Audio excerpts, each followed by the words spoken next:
à tous et bienvenue dans votre émission Au cœur de la campagne. À l'approche des élections présidentielles de 2025, la Côte d'Ivoire entre dans une phase décisive, une phase de choix, mais également de responsabilité.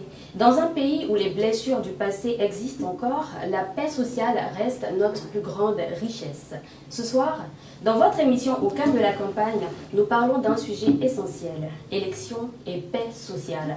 Et pour en parler, nous sommes en compagnie de M. Hassim Saba, président de la jeunesse communale de Yopougon, coordonnateur général du G54 Afrique, organisation panafricaine des jeunes de 54 pays, écrivain, coach, formateur et ambassadeur. Bonjour. Bonjour. Nous avons également M. Yao. Oui. Monsieur Yao, vous êtes étudiant en faculté de droit à l'université Félix Houphouët-Boigny. C'est bien ça. Vous êtes également ambassadeur de la paix, engagé dans la promotion de la paix, de la non-violence et du vivre ensemble. C'est bien ça. Et nous sommes également en compagnie de mademoiselle Ariel Ago. Vous êtes productrice audiovisuelle. C'est bien ça. Bienvenue à tous sur ce plateau. Merci. Merci. La paix est une attente très forte de tous nos concitoyens, mais comment la garantir? Et pourquoi les périodes électorales riment souvent avec la peur ou la méfiance en Afrique, selon vous? Alors, il faut dire que depuis la nuit des temps, lorsqu'on parle d'élections en Afrique, on a tendance à penser à troubles, à tumulte, parce que depuis longtemps, à chaque fois qu'il y a élection, il y a des troubles. Il y a les partis de l'opposition qui, à chaque fois, essaient de revendiquer ceci ou cela. Il y a des messes basses qui se font de ci et là, et la population est dans un flou total. Parce qu'on a tendance à dire que la population ivoirienne est basée, la population ivoirienne est jeune. Mais on constate que dans cette politique-là, aucun jeune n'est associé à toutes les décisions qui se prennent. Du coup, les jeunes sont en retrait, ils vaquent à leur occupation. Et les parents, par derrière, leur disent « Ah, les années antérieures, il y a eu telle chose. Donc ne faites pas ça, ne faites pas ça. » Et par derrière, s'il y a la peur à la maison, il y a la peur dans la rue, il y a la peur dans les différents centres de travail, c'est impératif que partout, tout le monde vit dans ce climat de peur-là. Et c'est très difficile de penser à autre chose. C'est vraiment ce qui fait qu'il y a un problème au niveau des élections. Parce que dès la racine même, le problème n'a pas encore été soigné. Parce que les parents, eux, n'ont pas encore guéri des blessures qu'ils ont et ils transmettent ça à leurs enfants. Et dans la rue, tu passes, personne n'a le droit ou se sent à l'aise de parler aisément des élections. Donc selon vous, les parents sont plus ou moins responsables de la réticence des jeunes dans l'action politique? Oui, forcément, parce que tous autant que nous sommes, nous tirons notre essence de ce que les parents nous disent. Et si je dis n'importe quoi ici, tu veux sortir, tu veux par exemple aller marcher, ton parent te dit « Hey, ne va pas parce que la dernière fois quand on a marché, il y a eu telle chose. » Toi, par derrière, même si tu as vraiment envie de défendre ta patrie, tu pars pas. Parce que déjà, depuis la maison, on t'a coupé l'herbe sur le pied. D'accord. Et vous ne pensez pas que les jeunes sont assez responsables pour prendre leur destin en main? D'autant plus qu'on parle des jeunes, mais des adultes. Alors là, c'est un peu compliqué parce que, comme je l'ai dit tantôt, on tire notre essence de ce que les parents nous disent et ce que les grands-parents nous disent. Et nous, en tant que jeunes, on n'est pas vraiment aussi jeunes que ça, mais on veut dire qu'on a un griffe vu ce qui se passait en amont. Donc, même si tu as un peu de vibes que tu dis, bon, je vais essayer, et que pas derrière, ta maman te dit, tu veux partir encore, tu as oublié ce qui s'est passé, tout de suite là, tu es désarmé. C'est cela. Monsieur Yao, Oui. Votre avis sur la question posée? Avant de commencer, permettez-moi de remercier la Fondation Paix et Unité en Afrique, cette fondation-là qui m'a décerné le titre honorifique d'ambassadeur de la paix.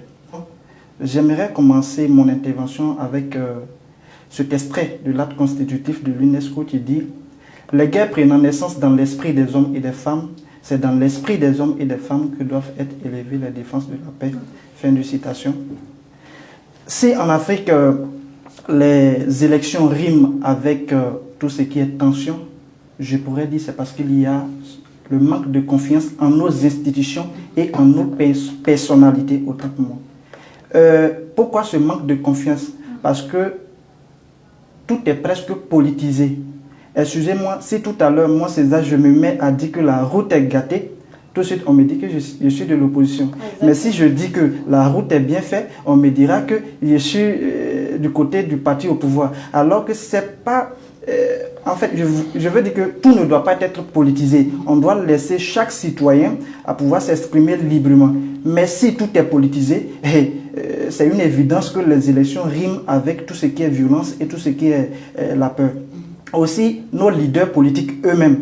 Entre eux, je peux dire que ils ne sont pas, excusez-moi d'être un peu truc, mais ils doivent être des modèles dans leur manière de parler, dans leur comportement. Je ne dis pas qu'ils ne sont pas des modèles, mais je veux dire qu'ils doivent essayer plus, d'accord? Parce qu'un leader est suivi par un bon nombre de jeunes ou d'entités. Et donc, ce que ce leader dira, effectivement, aura tout de suite, va galvaniser son équipe, tous ceux qui le suivent. Et même, on peut parler même de la pauvreté. Imaginons un jeune qui est pauvre, un candidat ou une personnalité publique vient lui dire, bon, je te donne telle somme, va faire telle chose pour moi. Vous êtes sans ignorer que ce jeune, en raison de son état de pauvreté, va tout de suite prendre ces sommes d'argent, même si ça va finir demain, mais il va se jeter dessus et puis sans faire ce qu'il a à faire, sans penser aux conséquences qui pourraient arriver. Donc voici un peu les raisons que je pourrais évoquer sur cette question. Très bien entendu. Monsieur Hassim Saba, quel est votre avis sur la question? Mon avis sur la question, d'abord, sur la première question, je pourrais parler de l'infantilisation de la jeunesse. Voilà. Donc, lorsque vous avez posé la question, je dis aujourd'hui que les jeunes ne s'engagent pas également parce que parfois, on dit que les jeunes ne sont pas mûrs. Quand on regarde même notre constitution pour être président de la République, nous savons que pour être président, il faut avoir plus de 35 ans. Donc, quand nous prenons nos tests fondamentaux au niveau de la charte africaine de la jeunesse est considérée comme quelqu'un qui a une personne, homme ou femme, qui a un âge compris entre 15 et 35 ans. Au niveau de la Côte d'Ivoire même, c'est 16-35 ans. Donc d'abord, il y a l'infantilisation, ce qui envoie les jeunes à ne pas forcément s'impliquer à la question de la jeunesse et à la question des élections. Pour revenir à la deuxième question sur les causes, voilà, mon prédécesseur l'a tout à l'heure dit, parce qu'on ne fait pas confiance aussi à nos institutions. Voilà, si moi, je dois être candidat, puis candidat contre le parti au pouvoir, je dirais que mais c'est le parti au pouvoir qui contrôle le système qui est là, donc quelque part, je ne vais pas avoir confiance. Je ne vais même pas avoir confiance à ce système-là. Donc, en plus de cela aussi, il y a la question aussi, je prends après ici en Côte d'Ivoire, l'institution qui est chargée d'organiser des élections sur la CEI. Quand on prend la CEI, après encore il y a la police, la gendarmerie, donc tout ça là, quand on n'a pas confiance, c'est sûr que cela peut créer beaucoup de choses. Il va s'en suivre les discours de haine, il va s'en suivre la manipulation des informations sur les réseaux sociaux. Vraiment, ils vont s'en suivre vraiment les discours de tribalisme et autres parce qu'ils vont dire on n'est pas dedans parce que eux qui contrôlent, c'est eux qui contrôlent et qui se contrôlent. Donc tout cela peut favoriser vraiment les questions de querelle après ou pendant les élections. Quel rôle doivent jouer les candidats, les médias et la jeunesse dans la prévention de la violence en cette élection? D'accord, donc il faut dire que les rôles seront partagés ou départagés. Lorsque on prend les candidats eux-mêmes, j'étais en train de dire tout à l'heure que les candidats doivent essayer d'être des modèles de paix surtout, voilà, d'être des modèles de paix. Donc si tout à l'heure nous avons ou nous réussissons à avoir des personnalités, des hommes politiques en Afrique qui prônent tout ce qui est en rapport à la paix, à la non-violence, je pense qu'on pourrait dans l'avenir assister à des périodes électorales encore plus festives. On prend aussi la jeunesse, je dis que on ne doit pas se dire qu'on est jeune, donc on doit se laisser manipuler. Non. Et entraîner. Voilà. On est jeune, il faut que très tôt nous prenions la conscience du fait que notre avenir dépend autant que moi, des actes que nous posons aujourd'hui. Donc si un jeune met cela dans son esprit, se dit que les actes que je pose aujourd'hui vont conditionner le futur, je me dis qu'il y a des actes qu'on ne va pas poser. Donc, quand on prend aussi les médias, au niveau des médias, vous avez un très grand rôle à jouer. Vous deviez, excusez-moi, je suis par exemple dans une association qui fait de la promotion de la non-violence de la paix. Mais lorsque on veut organiser les activités, avoir pour ne serait-ce que la couverture, on peine à avoir des médias pour faire la couverture. Donc, ce que je veux dire, il faut que les médias s'impliquent dans tout ce qui est action de paix, de non-violence. Si on veut assister à des élections apaisées, à des élections festives, parce que moi je me dis que les élections, en principe, dans mon entendement, doivent être des périodes de fête. Voilà, surtout le mois d'octobre. Octobre rose ne doit pas être un mois seulement de lutte de cancer de sein, mais ça doit être aussi un mois où nos leaders politiques vont s'asseoir autour d'une table pour taire leur mésentente, pour se réconcilier, un truc de ce genre. Donc, les médias, et prônez, vous devez nous informer, mais en vous rassurant que les informations que vous nous partagez sont bel et bien vérifiées. Actuellement, on assiste beaucoup à des fake news sur les réseaux sociaux. Un, deux, on te dit que telle institution a dit tant. 2 minutes plus tard, tu vas sur Facebook, on te dit que non, c'est fake news. Donc, je veux dire que vous, les médias, vous devez jouer votre rôle en nous mettant au courant de tout ce qui se passe, mais avec, je veux dire que, en se rassurant que les informations qu'on partage sont bel et bien vérifiées. Donc voici un peu ce que je peux dire sur cette question. Merci Monsieur Yao. Alors Madame Ariel, quel regard portez-vous sur cette question? Alors pour moi, le plus important, c'est de retourner déjà à la source et de retrouver ce climat de paix-là. Parce que si ce climat de paix-là n'est pas retrouvé, si on ne repart pas à la source pour essayer de voir quelle blessure n'a pas encore été guérie, qui a encore quoi en cœur, même si on met tout le possible pour que les élections se passent de manière très apaisée, ça ne pourra pas. Comme je l'ai dit en amont, tout se passe à la maison avant de sortir.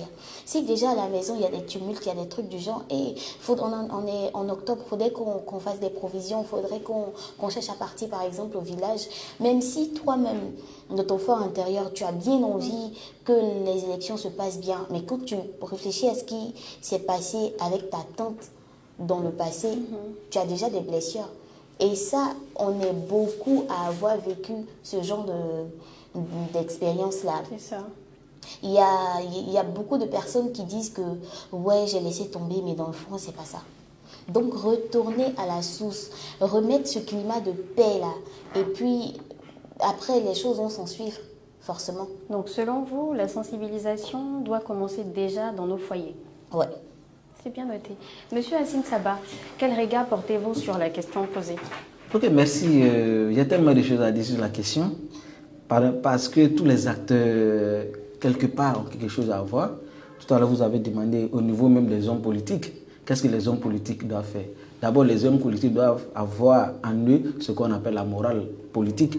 La morale en politique, c'est d'être vrai avec soi-même, c'est d'être lucide, de ne pas faire les choses parce qu'il faut faire, de faire parler parfois notre conscience.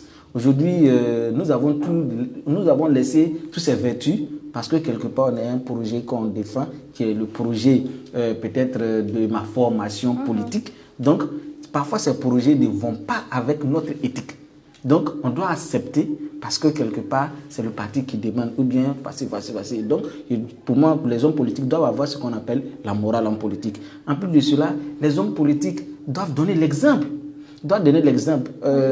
Pour ce que j'ai oublié de mentionner, je suis observateur dans les élections. Okay. En 2014, lorsque j'étais au Mali pour observer les élections, j'avais rencontré notre équipe, nous avons rencontré les deux candidats. En ce temps, c'était M. Ibrahim Boubacar qui était avec Ismaïla Cissé, qui étaient passés au deuxième tour. Quand nous sommes allés chez eux, nous leur avons tourné la voix de la jeunesse pour dire, nous voulons que ces hommes politiques-là puissent poser un acte fort. L'acte fort, c'était quoi? Celui qui perd, qui reconnaît qu'il a perdu. Celui qui gagne, qui reconnaît qu'il a gagné. Mais il ne faut pas que cette personne va provoquer. Si la conscience, on met la conscience devant, quand on perd, on sait qu'on a perdu parce qu'un bon candidat, quand tu vas à une élection, tu as tout ce qui est comme dispositif, même au soir même des élections, tu peux savoir si tu as gagné ou pas. Si tu es un bon candidat sérieux. Donc celui qui perd, il vient et dit j'ai perdu, c'est fini. Et puis tu appelles tes partisans à reconnaître la victoire. Quand nous sommes allés au Mali, nous avons dit à Ibrahim Soumaïla Cissé, nous avons parlé à Ibrahim Boubacar Keïta pour dire celui qui perd, qui reconnaisse. Et Dieu merci, Soumaïla Cissé en ce temps qui avait perdu, en même temps où ses partisans devraient sortir, il a fait une déclaration. Qu'elle a fait une déclaration, cette déclaration a été saluée par la communauté internationale. Parce que d'abord, l'homme politique doit mettre ça à son acte. Maintenant, les médias aujourd'hui, quand vous prenez les médias, tous les médias sont partisans. La majorité des médias sont partisans. Le média qui est là va parler de ce que peut-être son parti veut.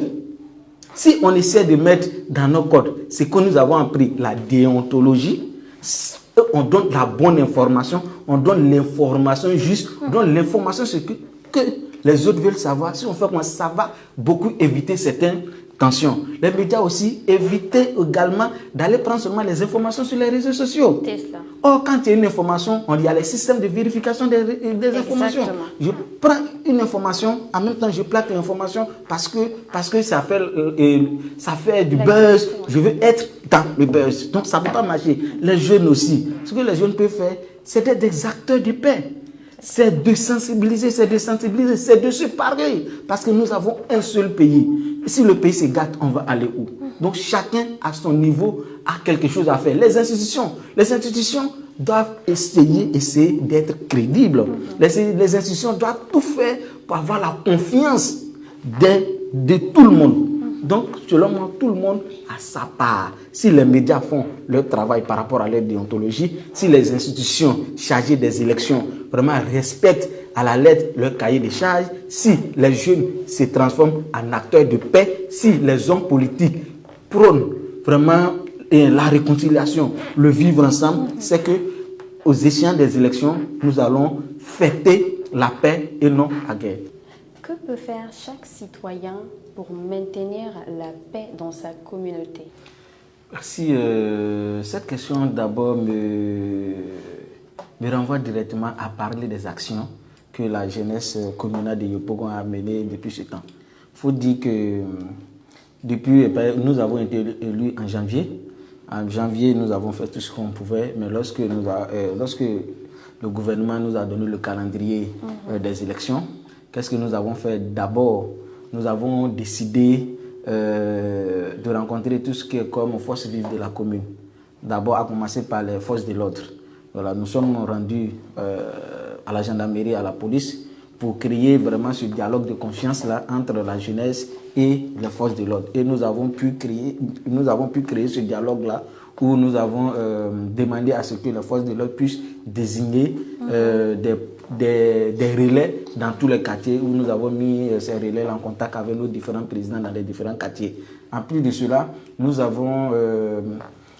avons développé des thématiques de rencontres communautaires. Des rencontres communautaires dans les quartiers où nous partons vraiment parler vraiment de la paix, parler et sensibiliser les jeunes sur les questions de discours de haine, sensibiliser les jeunes sur les fake news. En tout cas, nous sommes rentrés dans le quartier et en ce moment, on le faisait également avec les forces de l'ordre. Quand on choisit un quartier, les forces de l'ordre nous accompagnent. Quand nous, on donne notre message, également, les forces de l'ordre également donnent leur message, comme je l'ai dit, pour créer d'abord ce climat-là. En plus de cela aussi, nous avons essayé de mettre en place des relais. Ces relais-là, leur rôle, c'est de faire quoi? C'est de nous communiquer en temps réel tout ce qui se passe dans les différents quartiers. Parce qu'on a dit, chacun peut apporter. Si tu vois quelque chose qui ne va pas bien, il y a des numéros verts. Parce qu'on a des groupes que nous avons créés. En même temps, tu mets, et en même temps, nous, on sait déjà vraiment vers qui se tourner pour que cette personne-là puisse, celui qui est concerné par ce tac-là, puisse rentrer vraiment en action. Nous avons mis en place aussi des ambassadeurs de paix et de tous les présidents. Nous avons 98 présidents dans les quartiers où nous avons demandé vraiment d'être des ambassadeurs. Aujourd'hui, mais nous avons un panel sur la question, sur les élections apaisées. Et après le panel, nous allons vraiment prononcer un discours fort qui sera vraiment une charte une charte qui sera signée par tous les participants, tous les présidents des quartiers, qui vont signer et chacun va s'engager pour être le gendarme de la paix. Chacun va s'engager pour être ce porte-parole là qui va prôner la paix partout. Comme je l'ai dit, nous avons une seule Côte d'Ivoire. Nous avons un seul pays, c'est la Côte d'Ivoire. Si ça se garde, vraiment, on ne sait pas où partir. Donc, ce sont ces actions concrètes-là, en tout cas, la jeunesse communale est en train de mettre en place et nous allons le faire. Nous avons commencé pendant les élections, nous allons le faire et après, nous allons le faire également. Et puis, notre équipe, vraiment, de 20 citoyennes aussi, nous remonte. Et puis, nous faisons ce qu'on peut faire vraiment pour maintenir toujours ce climat-là. Nous sommes sur le terrain également. Nous sommes sur le terrain et puis nous luttons également contre les fake news. Vous êtes sans ignorer ces deux temps, ils ont tellement parlé de Yopougon, où moi-même j'étais actif sur le terrain. Quand on dit il y a quelque chose quelque part, je vais vérifier. Or, pourtant, on dit il y a quelque chose, or il n'y a rien. Et puis, nous, nos différentes plateformes, nous servons vraiment de ces différentes plateformes-là pour donner la bonne information, pour donner la bonne, pour que les populations vraiment vivent et puissent vivre vraiment dans la quiétude. Voici un peu ces actions que la jeunesse communale essaie de mener au niveau de notre commune. Merci infiniment, Monsieur Hassim Saba. Alors, Madame Ariel Ago, si un conflit éclate autour de nous, quelle action concrète pouvons-nous mettre en place pour pallier à cela? Alors, moi, je pense que quand il y a un conflit, le plus important, c'est d'essayer d'apaiser, sans toutefois savoir qui a tort, qui a raison. On essaie d'apaiser déjà, et dans le processus de régler le truc, on règle le problème vraiment à la racine. Moi, je pense que pour ces élections-là, le plus important, c'est de quitter dans les blessures et les préjugés qu'il y a eu et qu'on a en rapport avec les élections, en rapport avec la période électorale, en rapport avec les candidats eux-mêmes. C'est de sensibiliser vraiment la population pour qu'on soit à l'aise à pouvoir vraiment exprimer ce qu'on ressent sans toutefois avoir un sentiment de crainte. Parce que c'est ce sentiment de crainte-là qui fait que nous vivons dans la peur constante et qui fait que chacun d'entre nous reste chez lui, il dit des choses et quand il sort, il a le visage qui rit pendant que dans le fond, c'est bizarre. Donc si déjà à la base, on s'assoit, on se dit que bon, cette année, on ne se pose pas sur les préjugés qu'il y a eu les années antérieures. Cette année, on laisse tomber, véritablement, on laisse tout tomber et on avance. On verra que chacun d'entre nous sera libre de parler de ce qu'il veut et chacun d'entre nous sera libre de dire « bah ok, j'ai vu que telle chose ne fonctionne pas, je peux en parler sans toutefois dire que si j'ai parlé de ça, j'aurai telle retombée qui va venir me porter préjudice. » Il faut calmer les tensions, oui. Vous l'avez dit concrètement, en quoi faisons? Quelle action faut-il mener pour calmer les tensions? Monsieur Yao, quel est votre regard sur la question posée? Je vais commencer par cette citation de John Kennedy qui s'adressait aux jeunes citoyens américains en son temps et il disait ne vous demandez pas ce que votre pays peut faire pour vous, mais demandez-vous ce que vous pouvez faire pour votre pays. Je ne vous dirai pas ce que votre rôle devra être, à vous de le savoir. Levez-vous et changez, cherchez à contribuer à changer le cours de l'histoire. Fin de citation. La question est de savoir qu'est-ce que chaque citoyen peut faire dans sa communauté pour maintenir la paix. Ce que chaque citoyen doit faire, je prends par exemple moi mon cas, et j'ai pris très vite conscience que la paix est chaque société ce que l'eau est pour chaque corps humain. Alors j'ai dit, pourquoi rester dans ma zone de confort? Très vite, j'ai commencé à utiliser mes pages Facebook pour pouvoir sensibiliser les gens sur tout ce qui est paix, tout ce qui est non-violence. J'ai vu que l'action, ces messages que je partageais sur les réseaux sociaux, en tout cas, étaient encouragés. J'ai dit, d'accord, je vais essayer maintenant de descendre déjà même au niveau local. Et ainsi donc j'ai essayé, ou du moins j'ai mis autour de moi un certain bon nombre de jeunes d'amis et je leur ai dit, c'est bon de partager des informations sur les réseaux sociaux, de sensibiliser les gens sur les réseaux sociaux, mais en premier, on doit aller descendre chez nous là-bas, dans nos familles, leur montrer l'importance du vivre ensemble, l'importance de la paix. Ainsi donc, depuis un certain moment, dans la région du Ifou, si vous me permettez, précisément à Ouili, on essaie déjà de sensibiliser les gens sur l'importance de la paix. l'importance de la non-violence, l'importance de l'harmonie et l'importance aussi du sens du partage. Et donc, aussi, ce 24, nous aurons un panel que j'organise au niveau donc, de Woli, où nous avons invité certains jeunes, parce que généralement, en période électorale, c'est les jeunes qui souffrent beaucoup, parce que soit utilisés ou parce que, voilà, victimes. Et donc, on va les réunir et donc leur parler de l'importance de promouvoir tout ce qui est paix, de l'importance de promouvoir, de respecter l'autre. Parce que il faut comprendre une chose, la jeunesse maintenant entend de paix tout ce qui est valeur ancestrale. Il faut que nous leur amenons, je suis jeune aussi, mais je veux dire que ceux qui sont en train complètement de perdre ces valeurs-là, il faut les amener à comprendre que ces valeurs-là, ce sont elles qui ont permis à la Côte d'Ivoire de devenir ce qu'elle est. Donc si nous voulons une Côte d'Ivoire encore plus grande, il va falloir que nous gardons ces valeurs-là.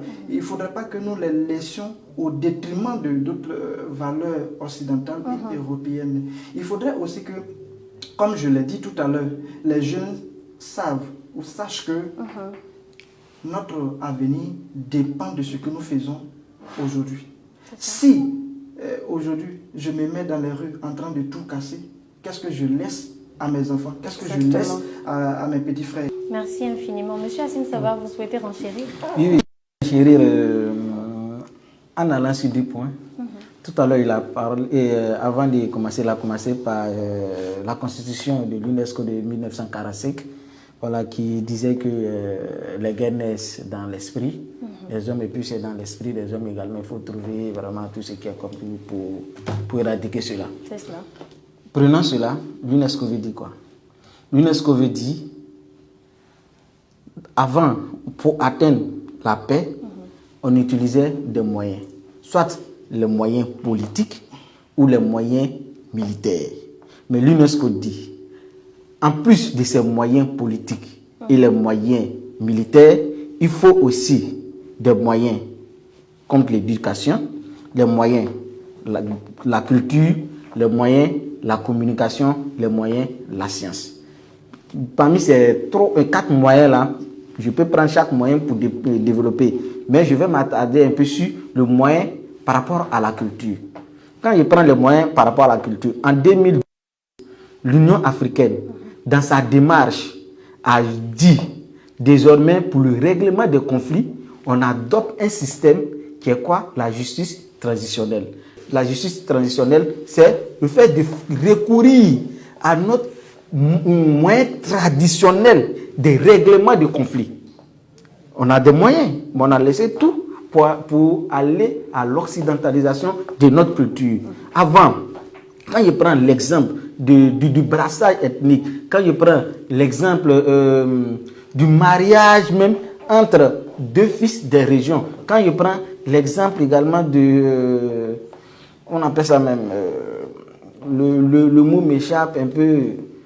que prend l'exemple des trucs ethniques là, les alliances interethniques, si on met ça en pratique, forcément, on va pouvoir régler des conflits. Parce que quelque part, nous sommes liés, quelque part, nous avons vraiment des partenaires, des parents qui sont liés, si on s'appuie sur ça. Parce qu'avant, c'est ce que nos parents prenaient pour régler les problèmes. Quand il y a un problème, on dit, allons sous l'arbre à palabre, on va trouver la solution. Et puis, quand on dit de payer l'amende, on dit soit paye une chèvre, soit paye tant, parce qu'on a fait recours à nos traditions. Donc si on fait recours aux alliances interethniques, si on fait recours au mariage, au brassage, là, on va pouvoir régler. Merci infiniment, Monsieur Hassim Sabah. Oui, Monsieur Yao souhaite renchérir. Oui, à cette question, il faudrait aussi impliquer, pour ma part, certaines personnalités au niveau local dans la sauvegarde de la paix. Aujourd'hui, vous voyez, madame, nos autorités traditionnelles, excusez-moi du terme, ne sont presque plus respectées. Exactement. Alors que, par le passé, il suffisait qu'un chef ou un roi prenne la parole pour que tout de suite tout s'arrête. Les tensions Mais, s'apaisent. oui, mais pourquoi aujourd'hui, même un roi prend la parole, à peine même on lui donne la parole même, il n'arrive pas. Je veux dire que tout ce qui était sacré est désacralisé. Il faut que nous comprenions que non seulement les rois et autres, les autorités traditionnelles comprennent qu'ils ont un rôle très important à jouer dans une nation en paix, dans une nation de non-violence. Il faudrait aussi que nos guides religieux comprennent aussi qu'eux aussi, ils ont leur part de responsabilité dans la construction de la paix. Aujourd'hui, vraiment qu'ils m'excusent, mais on assiste à la commercialisation de l'évangile, au point où tout de suite, un guide religieux intervenir sur une question de conflit, on ne le considère même pas même. Parce qu'on se dit, bon, s'il vient, tout de suite, il va vendre tout ce qu'il va dire, il va un truc de ce genre. Donc, il faudrait que les guides religieux comprennent que une nation, la vie d'une nation, est entre aussi leurs mains. Il faudrait aussi que, si tous nos parents comprennent aussi que, permettez-moi même, il y a un adage qui dit que si les vieux refusent de porter la calvitie, que nous les jeunes nous portons la calvitie. Si les autorités traditionnelles refusent de jouer leur rôle ou peut-être ne sont plus considérés, il faudrait que nous jeunes, nous prenions les bâtons dans les mains. Voici ce que j'avais à dire. Qu'est-ce que nos autorités traditionnelles font concrètement pour ne pas que leur rôle dans la société soit biaisé? Ce qu'ils doivent faire, madame, j'ai dit tout à l'heure, il faudrait que nous revenions aux fondamentaux. Il faudrait que nous apprenions à nos frères qui viennent qu'il est important de respecter un rôle. Il est important, mais actuellement, vous voyez, les autorités traditionnelles sont des intellectuels maintenant. Et j'étais en train de lire un ouvrage dans lequel on disait, lorsque nos autorités traditionnelles deviendront des intellectuels, ou bien lorsque les autorités traditionnelles seront des intellectuels, alors leur fonction sera désacralisée. Je ne soutiens pas totalement cette thèse, mais je dis que tu sois, que l'autorité ait un niveau d'études, soit intellectuel ou pas, il faudrait qu'il se fasse respecter. D'accord. Ça devient très intéressant. Il y a Madame Agbo qui souhaite renchérir. Alors, je pense que ce n'est pas aux chefs coutumiers de dire le rôle qu'ils ont dans cette caravane de paix là. Parce que quand on doit revenir aux fondamentaux de la coutume, les chefs sont respectés. Les chefs ne se mènent pas de la politique, ce genre de choses. Ils sont là pour régler les conflits. Mais là, on se rend compte qu'à chaque fois qu'il y a un problème, les chefs eux-mêmes sont devant pour dire, bon, on suit tel candidat, le candidat nous donne ça et on promet que la population de telle localité le suit. Donc si déjà les chefs traditionnels eux-mêmes sont d'accord pour que la population suive, c'est que ce n'est pas à l'État de dire au chef que, ah, monsieur le chef, toi, ton rôle, c'est de faire ça, faire ça, faire ça. Parce que le chef lui-même, là, dès le début, il est déjà corrompu.